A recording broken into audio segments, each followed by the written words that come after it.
Oh, a car. Alright, let's hear the sound the car.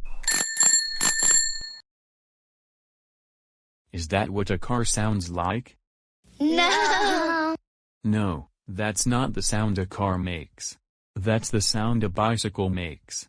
Alright, let's see if we can find the right sounds for the car.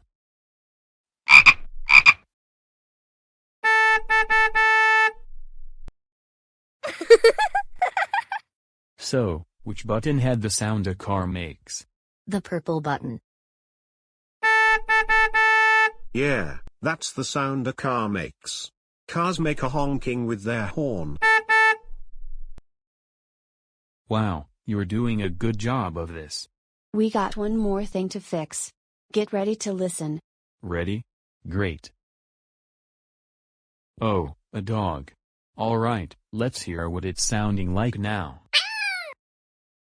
Okay, now that's definitely not what a dog sounds like. That's okay, we can fix that. Alright, get ready to listen.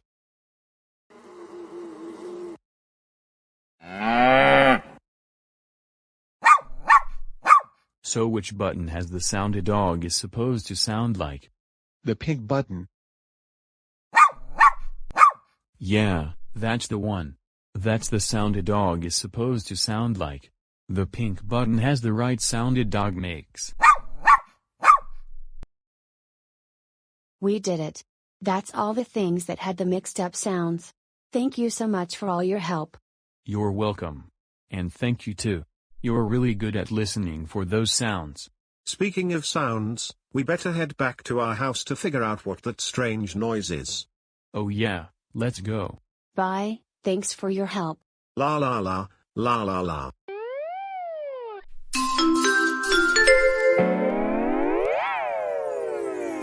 A clue, a clue, a clue! You see our last clue?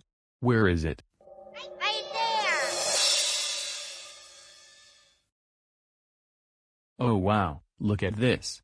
Our last clue is this shadow. This kind of shadow is our last clue to what's making that strange sound. You know what we need, our super duper notebook, right? First we'll draw this big shape like this, and then we'll fill it in on the inside. There, this shadow. Hey, we have all 3 clues to figure out what's making that strange noise. We're ready to sit in our Thinking couch. thinking couch. Let's go.